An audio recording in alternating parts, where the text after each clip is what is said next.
Oke, untuk materi selanjutnya itu ada mathematical analysis of a non-recursive algorithm. Artinya di sini kita misalkan punya suatu algoritma yang non-rekursif, iteratif gitu, terus kita ingin melihat kompleksitasnya itu masuk ke notasi asimptotik seperti apa.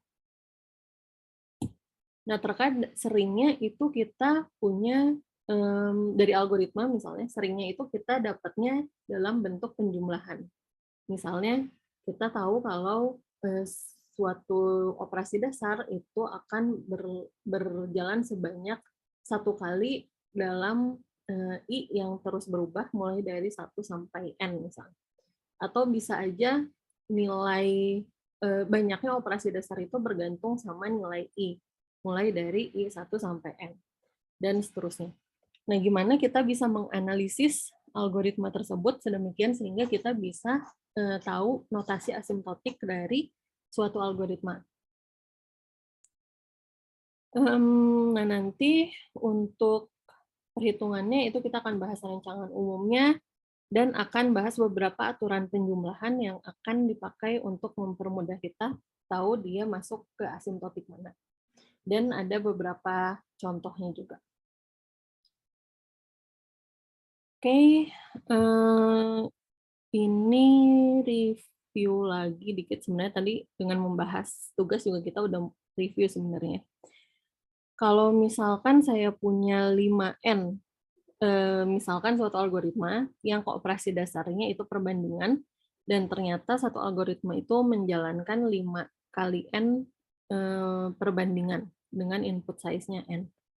Berarti ada yang tahu nggak artinya dia masuk ke kompleksitas big O berapa? Ada yang tahu?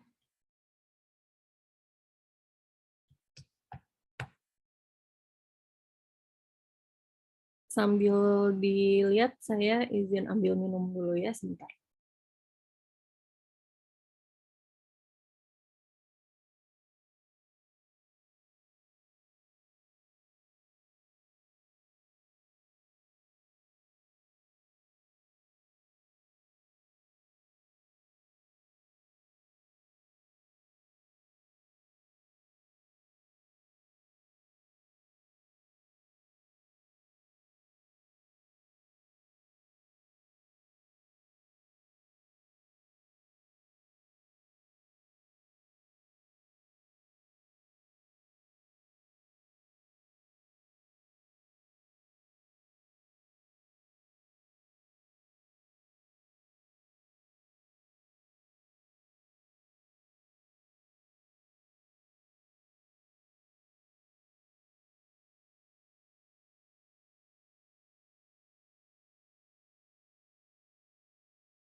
Oke, ada yang tahu untuk nomor 1 dia masuk ke big O berapa?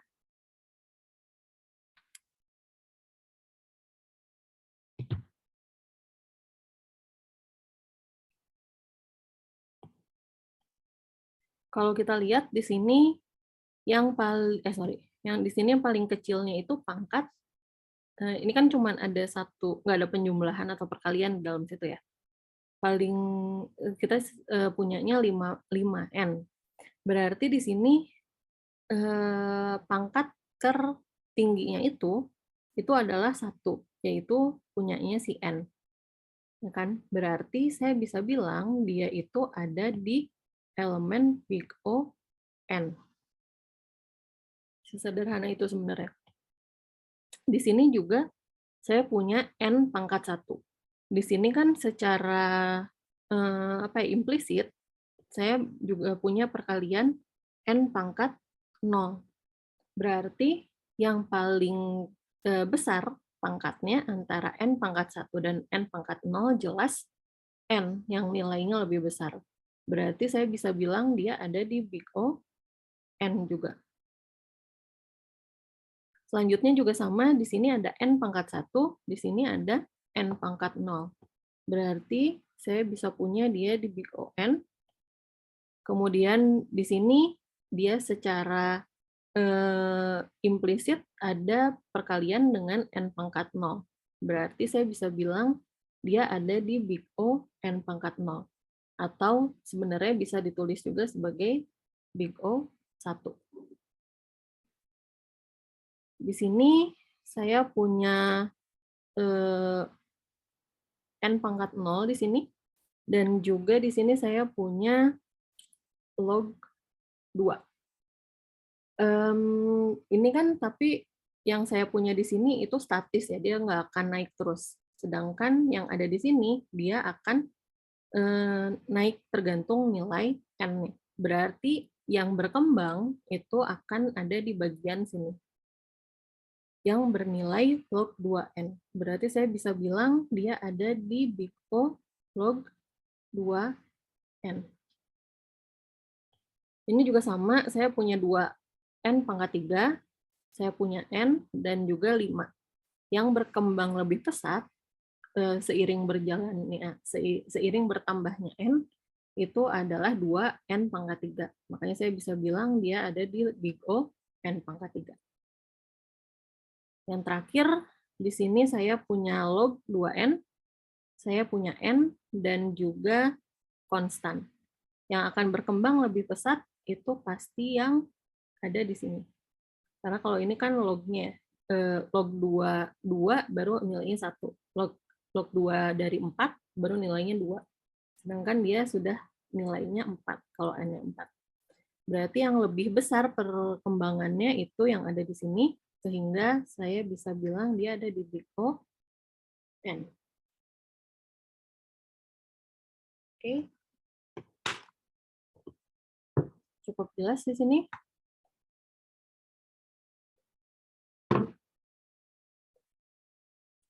Nah, selanjutnya kita akan coba menghitung kompleksitas dari suatu algoritma yang non-rekursif. Untuk menghitung kompleksitas dari algoritma non-rekursif, pada umumnya itu kita perlu dulu apa sih parameter yang menentukan ukuran input. Jadi kayak yang sebenarnya sebelum UTS sempat kita bahas, misalkan kalau kita ngomongin tentang pengurutan array misalnya, berarti panjangnya array itulah yang akan dijadikan ukuran input. Atau ketika kita cari mau ngecek apakah N itu bilangan prima atau bukan, berarti N itulah yang dibilang sebagai ukuran input. Jadi ukuran input itu artinya apa sih, parameter apa sih yang mempengaruhi banyaknya atau lamanya suatu algoritma itu dijalankan. Kemudian setelah kita tahu ukuran inputnya, kita bisa tentukan juga operasi dasarnya. Operasi dasar itu berarti operasi mana yang jadi core utama atau yang paling banyak dieksekusi pada suatu algoritma. Biasanya sih kalau kita punya loop, operasi dasarnya itu ada di yang paling dalamnya. Kemudian kita juga perlu periksa apakah banyaknya operasi dasar dieksekusi hanya tergantung dari ukuran input. Kalau misalnya ada properti lain yang mempengaruhi banyaknya operasi dasar itu dieksekusi, tentukan kasus terbaik, terburuk, dan juga rata-ratanya. Ini sebenarnya udah sempat kita bahas juga sebelum UTS. Jadi kadang itu kita punya kasus-kasus di mana kita punya kasus terbaik, terburuk, dan juga rata-rata. Contohnya misalkan saya punya beberapa barisan bilangan, terus saya mau nyari apakah si X itu ada di dalam si barisan bilangan tersebut. Nah, kalau misalkan kita mau mencarinya dengan algoritma yang cek satu-satu apakah A1 itu X, kalau ya berarti saya bisa bilang ya X ada di barisan bilangan tersebut. Kalau enggak berarti saya cek A2 apakah dia X, kalau ya berarti saya umumkan, kalau enggak berarti saya cek A3 dan seterusnya sampai saya cek bilangan terakhir. Berarti algoritmanya itu akan melakukan perbandingan X dengan elemen-elemen yang ada di sini itu paling banyak sebanyak N, tapi dia akan berhenti ketika X itu ditemukan. Jadi kalau X-nya itu ada di A1, berarti kita cukup melakukan satu kali perbandingan. Kalau X-nya itu ada di paling ujung belakang, kita perlu melakukan N buah perbandingan. Termasuk kalau misalnya X itu nggak ada di barisan ini. Berarti kita tetap harus ngecek satu-satu kan, dari awal sampai akhir. Kalau misalnya X-nya ada di A3, berarti sebelumnya saya sempat ngebandingin A1, A2, dan A3. Berarti ada 3 kali perbandingan.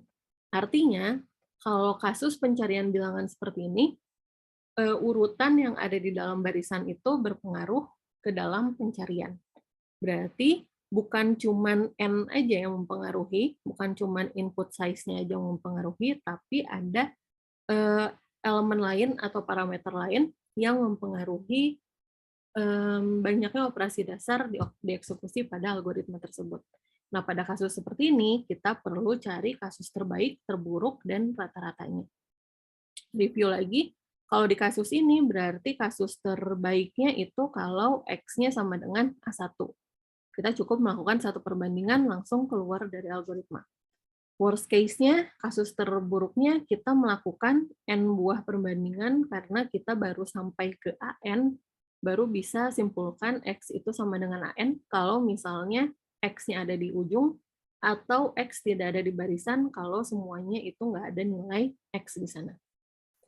Kasus rata-ratanya kita tinggal jumlahkan semua kemungkinan, artinya kemungkinan X ada di A1, itu berarti kita perlu satu perbandingan. Kalau X ada di A2, berarti kita perlu 2 perbandingan. Kalau X ada di A3, berarti kita perlu 3 perbandingan, dan seterusnya sampai AN. Berarti saya total perbandingan dari semua kemungkinan yang ada adalah 1, ditambahkan dengan 2, ditambahkan dengan 3, dan seterusnya sampai N.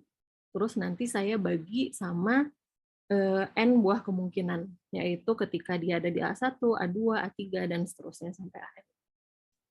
Itu untuk rata-ratanya. Oke, balik lagi setelah kita tahu ukuran inputnya apa, kita tahu operasi dasarnya apa, dan tahu apakah kita perlu ngecek kasus terbaik, terburuk, dan rata-rata, ataupun enggak, kita kemudian bisa menyatakan banyaknya operasi dasar dieksekusi dengan menggunakan operasi penjumlahan atau sum. Kemudian dengan menggunakan aturan dasar dan aturan manipulasi penjumlahan, kita bisa menentukan order laju pertumbuhannya atau order of growth-nya. Jadi kita gunakan notasi asimptotik untuk menyatakan sum yang ada di sini itu masuknya ke big O berapa. Nah, untuk aturan dasar penjumlahannya sendiri, itu kita bisa menggunakan rumus-rumus yang ada di sini. Kalau misalnya kalian ingat sebelum UTS saya pernah memperlihatkan gimana kita bisa menghitung penjumlahan dari 1 sampai N itu dengan misalkan dia itu nilainya S. Saya juga bisa tulis S sebagai penjumlahan dari N sampai ke 1. Ini kan sama aja ya. Sehingga ketika saya jumlahkan, dia akan jadi 2S ditambahkan S sama dengan N plus 1 yang ditambahkan sebanyak N kali. Sehingga saya punya S-nya itu adalah N dikalikan N plus 1 per 2. Dan ini juga sebenarnya berlaku dari mulai penjumlahan I-nya 0. Dalam artian saya punyanya di sini S-nya itu penjumlahan dari 0. Seperti ini.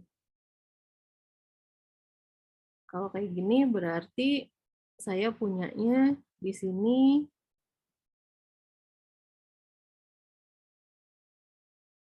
penjumlahan N yang ada sebanyak N plus 1 kali.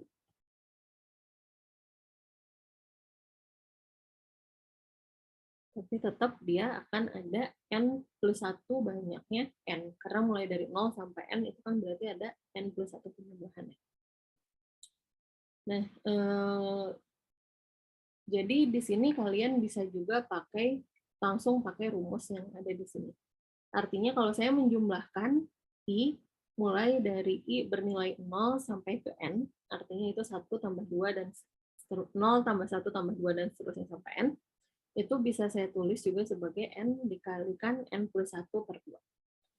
Atau ketika saya punya penjumlahan dari mulai suatu nilai L sampai U sebanyak 1 kali. Artinya satunya ini ada dari mulai I-nya L sampai I-nya U. Contohnya ketika saya punya I-nya itu 2 sampai 4, misalkan penjumlahan 1, berarti 1 ini untuk I-nya 2, kemudian saya punya 1 lagi untuk I-nya 3, kemudian saya punya 1 lagi untuk I-nya 4. Berarti totalnya itu ada 3, contohnya kayak gini. Nah, secara rumusnya itu bisa dihitung langsung dengan mengurangkan batas atas dengan batas bawahnya, kemudian kita tambahkan dengan 1. Dan ini berlaku untuk semua L yang lebih kecil atau sama dengan U. Oke. Kemudian ini ada beberapa aturan dasar penjumlahan lain, selain kalau tadi kita punya penjumlahan dari 1 sampai N atau 0 sampai N, itu sama aja. Untuk K atau untuk I, berarti saya bisa tulis dia seperti ini. Atau kalau saya punyanya K kuadrat atau I kuadrat, berarti bisa saya nyatakan seperti ini. Atau untuk I pangkat 3, I pangkat 4, I pangkat 5, I pangkat 6. Oke. Kemudian kalau misalnya saya punya konstanta yang dikalikan dengan suatu fungsi yang ada I-nya, saya juga bisa keluarkan si konstanta tersebut dari sum-nya. Kemudian kalau saya punya penjumlahan atau pengurangan juga, saya bisa pisah mereka menjadi 2 sum yang berbeda, tapi batasnya sama. Jadi di sini kalau dari 1 sampai N, berarti di sini juga dari 1 sampai N. Oke. Nah, di sini untuk contoh perhitungan kompleksitasnya, misalkan saya punya suatu algoritma maksimum value. Jadi di sini kita ingin mencari maksimum value dari A0 sampai AN-1. Caranya kita cukup set dulu kalau A0 itu maksimum value-nya, terus kita cek mulai dari A1 sampai AN-1, apakah ada yang lebih besar dari maksimum value kita saat ini. Kalau ada, kita update si maksimum value-nya. Dan kita return si maksimum value yang kita dapat setelah mengecek semua nilai A0 sampai A1, AN-1. Nah, ukuran inputnya berarti di sini kita lihat dia akan melakukan iterasi yang bergantung nilainya pada nilai N. Berarti kita bisa bilang ukuran inputnya itu adalah si N itu sendiri. Dan operasi dasarnya, kalau kita lihat di sini, kita punya satu loop, di mana loop-nya ini pada intinya adalah melakukan perbandingan AI dengan maxval. Apakah lebih besar atau enggak. Berarti kita bisa bilang operasi dasarnya itu adalah perbandingan AI lebih besar dari maxval. Oke. Dan misalkan CN itu menyatakan banyaknya perbandingan tersebut dieksekusi, maka CN hanya bergantung pada input size. Karena kan di sini pasti akan iterasi sebanyak apa yang kita punya di sini. Nggak ada kasus di mana di tengah dia bakal berhenti eksekusi. Ya kan? Berarti di sini kita punya nilai CN-nya itu adalah sum dari 1 itu apa yang kita punya di sini, sampai N-1 yang kita punya di sini, dan di dalam for-nya itu kita melakukan perbandingan sebanyak 1 kali.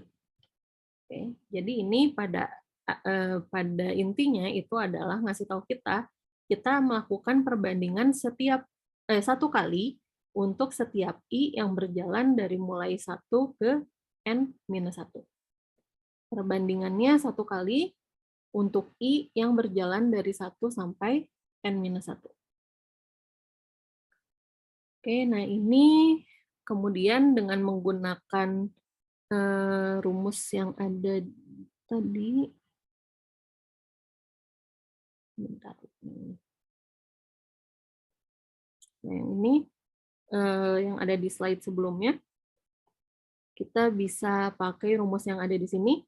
Kalau misalkan saya punya I-nya dari L sampai U, dan saya menjumlahkan 1, berarti saya bisa tinggal kurangkan U dengan L dan ditambahkan 1. Berarti tinggal batas atas, N-1 dikurang batas bawah, yaitu 1. Kemudian saya tambahkan dengan 1, sehingga jadinya N-1 yang ada di sini. Dan N-1, dia pangkat tertingginya itu N, berarti saya bisa bilang dia ada di big O, N. Cukup jelas untuk contoh yang ini?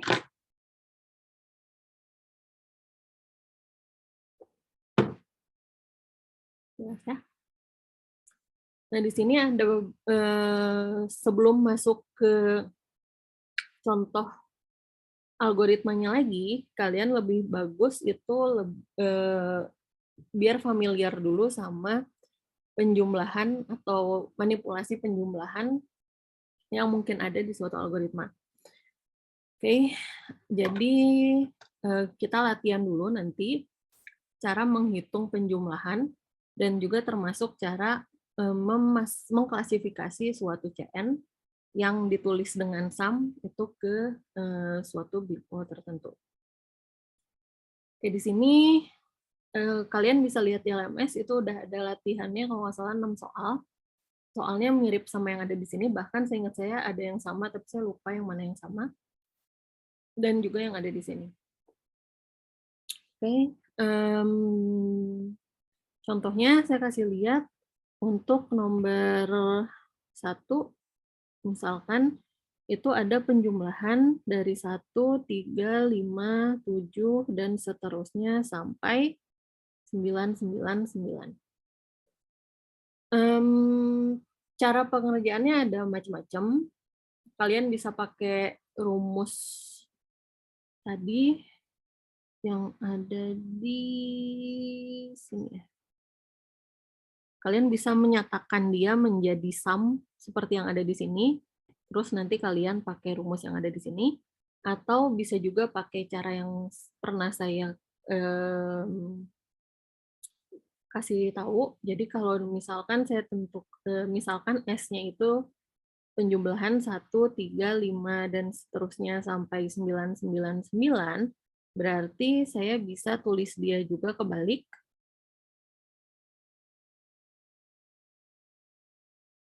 Berarti 2S itu adalah 1000 tambah 1000 dan seterusnya sampai dengan tambah 1000. Tapi kita perlu tahu ada berapa banyak penjumlahan yang ada di sini, ya kan? Nah, di sini kalau kalian lihat 1, 3, 5, dan seterusnya sampai 999. Ini kan intinya adalah bilangan ganjil ya. Kalau bilangan ganjil, kita bisa tulis either 2n-1 atau 2n+1. Tapi di sini kalau saya pengen n-nya itu mulai dari 1, berarti saya akan ambil ini. Kalau saya punya n-nya 1, berarti kan 2n-1-nya itu adalah 1. ketika saya punya N-nya 2, berarti 2N-1-nya itu adalah 3. Ketika saya punya N-nya 4, ketika saya punya N-nya 3, berarti 2N-1-nya itu adalah 5. Berarti kalau N-nya 3, saya punya sampai sini. Nah, pertanyaannya, N berapa biar saya punya dia penjumlahan sampai 999. Ada yang tahu N-nya berapa?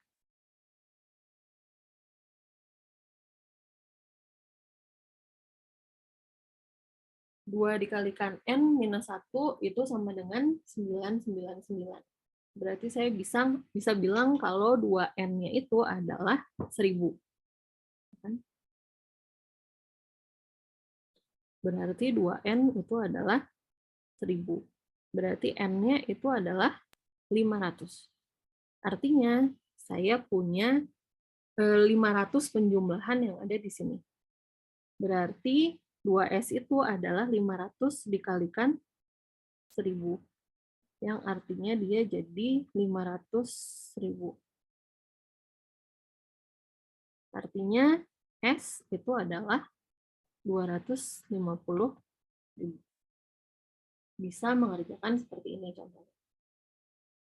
Atau kalau dinyatakan sebagai suatu sum, juga bisa kalian bilang dia adalah mulai dari I-nya 1 sampai 500, kita menjumlahkan 2I minus 1.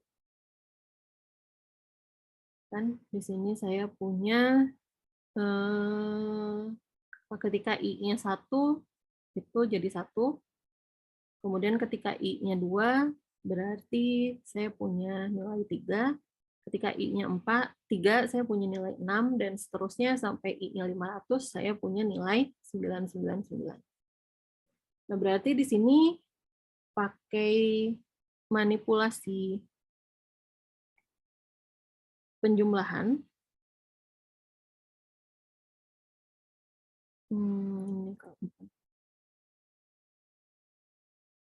Yang ada di sini,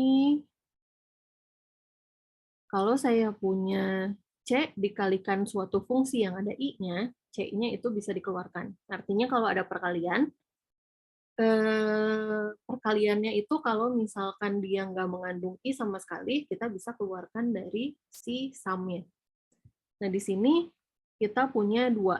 Oh ya, di sini ada pengurangan dulu ya. Kalau pengurangan juga di sini bisa kita pisah. Berarti saya bisa tulis dia jadi I sama dengan 1 sampai 500 dari 2I dikurang I mulai dari 1 sampai 500 dari 1. Kemudian 2I berdasarkan yang ada di sini, baris pertamanya, R1, saya bisa keluarkan si 2-nya. Karena 2 itu sendiri kan nggak ada hubungannya sama I. Berarti saya bisa tulis dia jadi 2 dikalikan sum dari 1 sampai 500-nya I dikurang 1 sampai 500-nya 1. Dan berdasarkan apa yang kita punya di sini, sum dari I bisa kita tulis sebagai batas atas ditambah batas atas ditambahkan 1 dibagi 2. Berarti di sini saya punya batas atasnya itu 500 dikalikan 501 dibagi 2. Tapi saya punya perkalian dengan 2 di sini. Berarti saya punya 2 dikali barang tersebut. Kemudian saya kurangkan dengan penjumlahan dari 1, bisa saya tulis sebagai batas atas dikurang batas bawah ditambah 1. Berarti 500 dikurang 1 ditambah 1, akhirnya saya punya 500. Artinya di sini saya punya 500, ini kan bisa dicoret ya, jadi saya punya 500 dikali 501. Dan di sini saya punya 500 juga. Saya bisa keluarkan 500-nya, yang 1 dikalikan 501, yang 1 lagi dikalikan 1. Berarti saya punya 500 kali 500, artinya dia sama dengan 250.000. Ini sama aja sama cara yang tadi. Oke, ada pertanyaan untuk nomor 1-nya?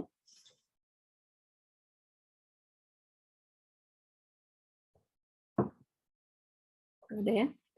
Silahkan bisa di screenshot ataupun dicatat dulu.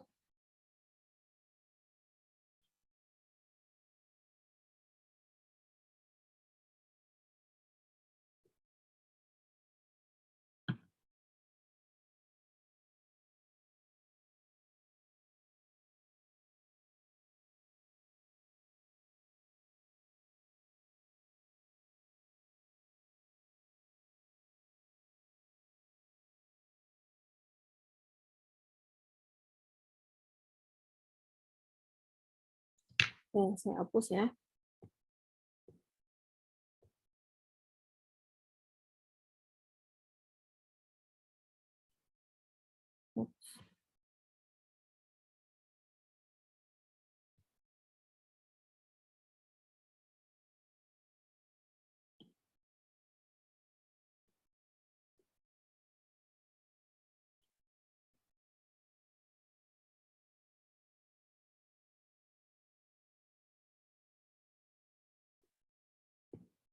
Selanjutnya, untuk yang nomor 2,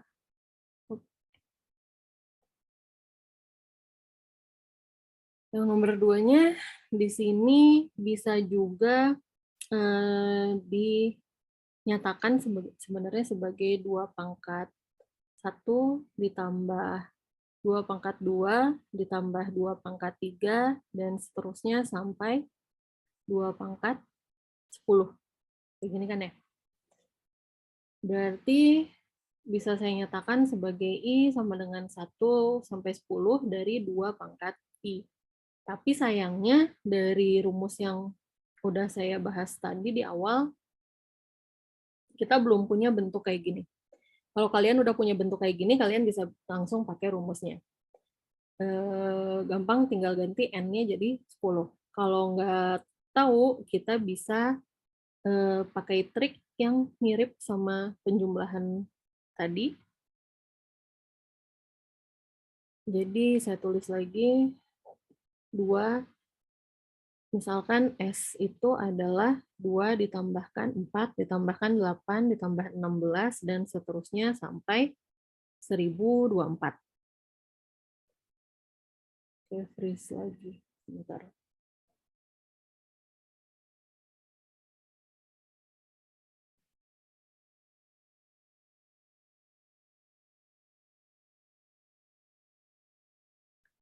Ke sini, terus berarti di sini kan intinya kita kali 2 terus ya. Berarti kalau saya ambil yang sebelah sininya aja, kita bagi 2, kita akan mendapatkan pola yang mirip dengan S sebelumnya. Jadi kalau saya tulis dia seperti ini, 2 ditambahkan, sisanya itu saya bagi 2 semua. Berarti saya punya 2 ditambah 4 ditambah 8 dan seterusnya sampai 512. Bisa saya tulis seperti ini. Artinya di sini ini kan sebenarnya secara implisit dia ada penjumlahan dengan 512 dan kemudian 1024 ya. Karena kita selalu mengalikan 2. Nah, berarti di sini kita bisa tulis dia itu sama dengan 2 ditambah 2 dikalikan S itu sendiri, tapi kita kurangin dengan 1024. Oke. Nah, di sini berarti S itu bisa kita tulis sebagai 2 ditambah 2S ditambah 2048. Dikurang, sorry. Yang artinya kalau saya tukarkan S-nya jadi ke kanan, dan 2 dikurang 2048-nya ke kiri, saya bisa dapat S itu sama dengan 2048 dikurang 2, yaitu jadi 2046.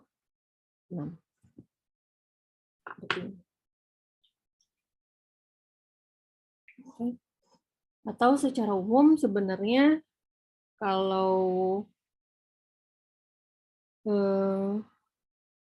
kalian punya S sama dengan 2 ditambah 4 tambah 8 dan seterusnya sampai 2 pangkat N, misalkan, berarti saya bisa tulis sama, dia juga 2 ditambah 2 dikali S itu sendiri,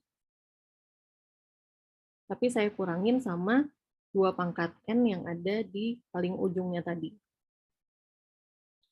Berarti saya akan punya S itu adalah 2 ditambah 2 pangkat S dikurang 2 pangkat N plus 1. Sehingga saya akan punya S-nya itu adalah 2 pangkat N plus 1 dikurang 2. Jadi kalau nanti next time kalian punya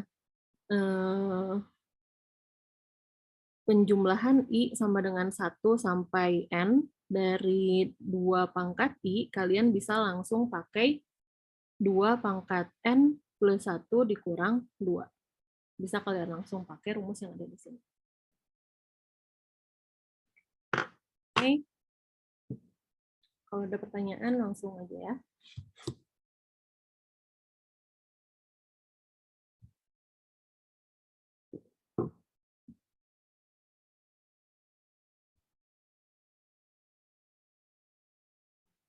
Next-nya kalau yang nomor 3 ini cukup simpel ya, kita langsung bisa pakai formula S1 yang ada di sini. Itu berarti batas atas dikurangi batas bawah ditambah 1. Berarti saya bisa punya N plus 1 dikurangin 3 ditambah 1. Berarti saya punya N minus 1. Yang bawahnya juga nomor 4 bisa kita langsung pakai apa yang kita punya di sini.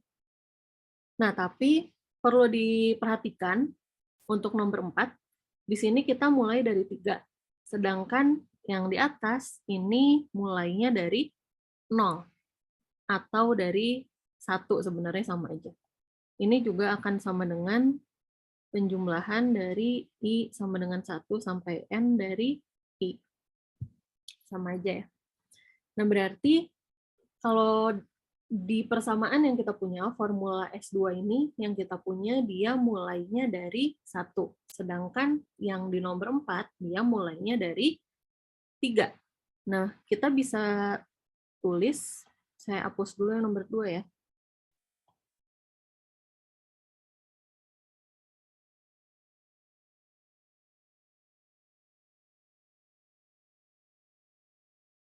Di sini saya bisa tulis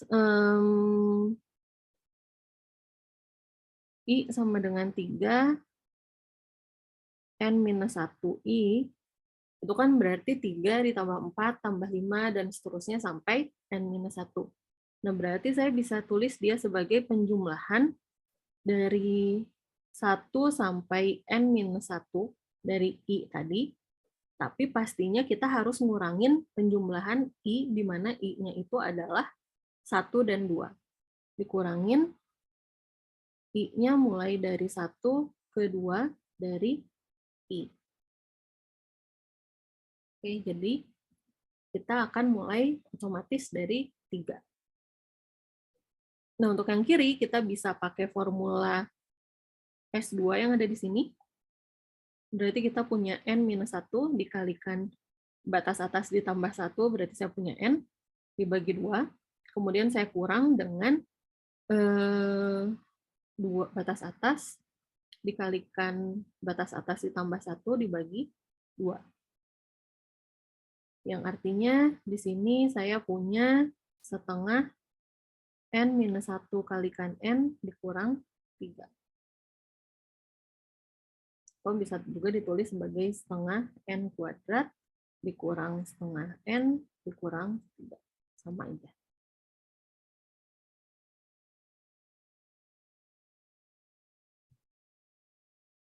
Oke. Belum ada pertanyaan ya? Untuk nomor 4, nomor 5 juga sama aja. Di sini kan berarti I sama dengan 0, N min 1. I kuadrat ditambah I. Berarti kita bisa pisah si penjumlahannya. Jadi saya punyanya itu adalah, jadi saya punya itu adalah n-1 I sama dengan 0 dari I kuadrat ditambah n-1 I sama dengan 0 dari I. Kemudian nanti dari yang I kuadratnya, saya bisa pakai yang ada di tabel ini. Kalau I kuadrat, berarti saya pakai yang ini, itu nilainya adalah 1/6 dikalikan N dikalikan N plus 1 dikalikan 2N plus 1. Jadi yang ini tinggal saya ganti, tapi N-nya pastinya diganti jadi N-1 ya. Kemudian untuk I, saya bisa pakai yang ini. N-nya tinggal saya ganti jadi N-1. Oke. Untuk 3 pangkat J plus 1 juga akan jadi mirip sama yang ada di sini. Kita manipulasi S. Tapi sebenarnya kalau kalian formula-formula kayak gini itu sebenarnya banyak sih, bisa kalian googling aja untuk 3 pangkat sesuatunya juga itu bisa cari jadi berapa sih formulanya. Tapi yang ini pangkatnya itu ada plus 1. Berarti sebenarnya bisa kalian ganti. Kalau saya punya J-nya itu mulai dari 0, pasti atasnya juga harus dikurangin. Dia akan jadi, mulai dari 2. J-nya mulai dari 2.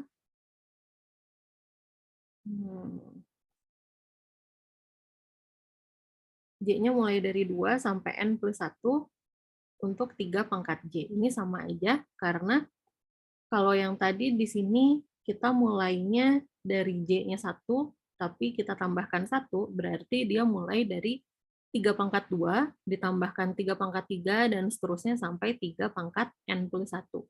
Berarti saya bisa sederhanakan juga dia jadi seperti ini. Pada akhirnya dia jadi mirip-mirip sama yang nomor 2.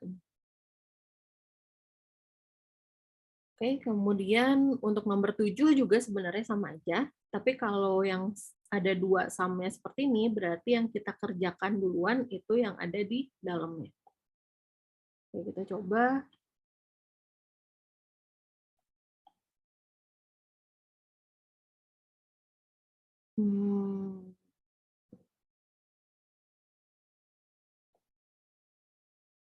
Untuk nomor 7, ketika saya punya sum dari I sama dengan 1 sampai N, terus saya juga punya sum dari J sama dengan 1 sampai N, dari I dikalikan J. Berarti di sini saya bisa kerjakan sum yang ada di dalam dulu, yang artinya di dalam kan dia akan bergantung nilainya dari J. Artinya I ini bisa dianggap sebagai konstanta, karena kan dia nggak ada ngaruhnya sama nilai J. Oke, berarti saya bisa keluarkan nilai I-nya, baru di situ saya hitung nilai J di sini, sum dari J-nya. Sum dari J itu sama aja sama yang ada di sini, berarti saya tinggal kerjakan batas atasnya, yaitu N, kemudian dikalikan batas atas ditambah 1, kemudian saya bagi 2. Di sini kita punya sesuatu yang nggak berhubungan sama nilai I. Berarti saya bisa anggap dia sebagai konstanta. Saya bisa keluarkan sehingga nilainya itu jadi setengah N dikalikan N plus 1 tadi. Kemudian saya punya I di sini. Dan I itu sendiri sama aja kita pakai formula S2 yang nilainya itu adalah sama juga, setengah N dikalikan N plus 1. Berarti saya punya 1/4 N kuadrat dikalikan N plus 1 kuadrat. Oke. Nggak ada pertanyaan ya untuk ini? Next-nya, nah setelah bisa menghitung sum-nya itu kalian jadinya bisa juga menentukan kelas kompleksitas algoritmanya. Di sini kita misalkan yang terakhir kita bahas, dia kan jadi n kuadrat, yang ini juga perkalian dengan n kuadrat. Totalnya kan jadi n pangkat 4 ya. Berarti bisa kita bilang yang nomor 7 ini akan ada di big O n pangkat 4. Oke, yang nomor 6 belum kita kerjain sampai akhir, jadi kita nggak tahu. Yang udah sampai akhir ini misalkan tadi ini dia hasilnya adalah n-1, berarti dia ada di big O n. Oke. Ini tadi akhirnya dia jadi I kuadrat plus I. I kuadrat sendiri berdasarkan tabel, kita tahu dia bisa dinyatakan sebagai perkalian I kuadrat, terus dia bisa dinyatakan sebagai perkalian 3 buah N, berarti N pangkat 3. Artinya dia akan ada di big O N pangkat 3. Oke, sekarang kita coba cek yang ini.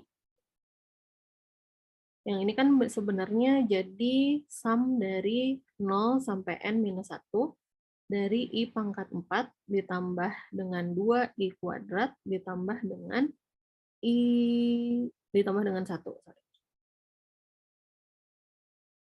Berarti kita bisa pisah-pisah. I pangkat 4 ditambah 2 dikalikan I kuadrat ditambah sum dari 1. I pangkat 4, tadi kita punya tabel yang ada di sini.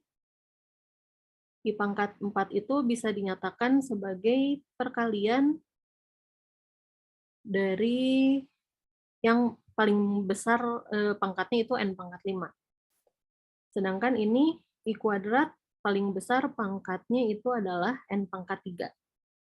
Dan 1 jelas yang tadi itu pangkat terbesarnya adalah N itu sendiri. Berarti pangkat terbesar yang ada di sini itu jelas adalah N pangkat 5. Makanya ini kalian harusnya dijabarin satu-satu ya. Jadi ditulis I pangkat 4 itu sumnya berarti yang ini. Tinggal saya ganti N-1-nya. Yang ini juga nanti ini tinggal saya ganti N-1-nya. Yang ini juga diuraikan jadi batas atas dikurangi batas bawah ditambah 1. Sehingga pada akhirnya dia akan ada di big O N pangkat 5. Karena pangkat tertingginya itu pangkat N pangkat 5. Oke. Nah, untuk yang kedua ini kita coba lihat. Di sini berarti saya punya I sama dengan 0 sampai N-1. Kemudian saya punya penjumlahan I dan J. Penjumlahan itu bisa dipisahkan ya. Jadi saya punya J sama dengan 0, I minus 1 dari I, ditambah J sama dengan 0, I minus 1 dari J. Oke. Nah, dari sini suka banyak yang bingung kapan kita bisa ngeluarin suatu konstanta atau kapan sesuatu itu bisa dibilang sebagai konstanta atau bukan. Nah, di sini yang kita interest itu adalah nilai J. Walaupun J itu nanti batas atasnya bergantung sama nilai I, tapi tetap aja yang bergerak itu nilai J-nya kan. I-nya ini di kasus yang ini itu tetap dia bergeraknya di sini, tapi bukan di sum yang ada di sini. Berarti I yang kita punya di sini itu bisa dianggap sebagai suatu konstanta relatif terhadap sum yang ada di sini. Oke, sehingga I yang ada di sini itu bisa kita keluarkan karena dia bisa dianggap sebagai konstanta. Berarti saya bisa punya I dikalikan penjumlahan dari 1 ditambah, saya hapus dulu yang ini, ditambah dengan penjumlahan dari J0 sampai I-1 dari J. Nah, kemudian di sini I sama dengan 0 sampai N-1 dari I. Kemudian yang ini berarti bisa kita pakai formula penjumlahan 1 yang ada di sini, yang atas, formula S1, yaitu batas atas dikurangi batas bawah ditambah 1. Kemudian saya tambahkan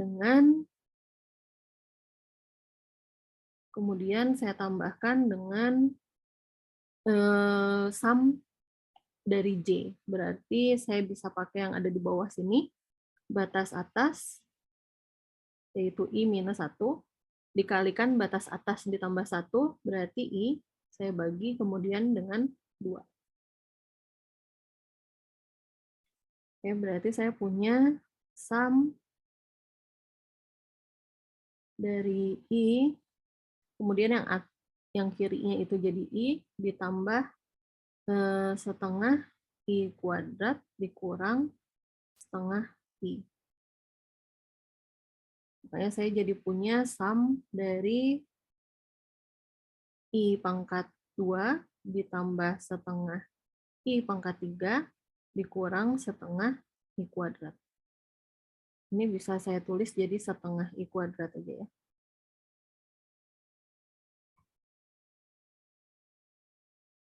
Karena kan di sini saya punya I, di sini saya punya min setengah I. Berarti dia jadi setengah I. Makanya saya jadi punya setengah I kuadrat di sini.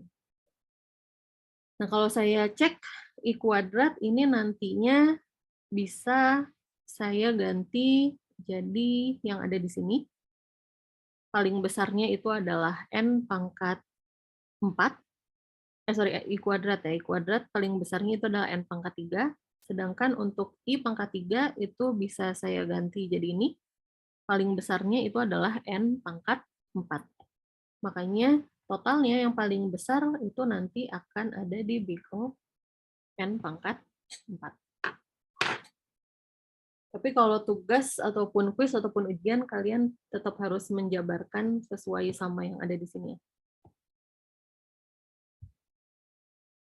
Jadi pas ujian sebaiknya sih kalian print tabel ini, dan kalau bisa jangan cuma tabel ini, tapi tabel 2 pangkat atau 3 pangkat N, dan seterusnya.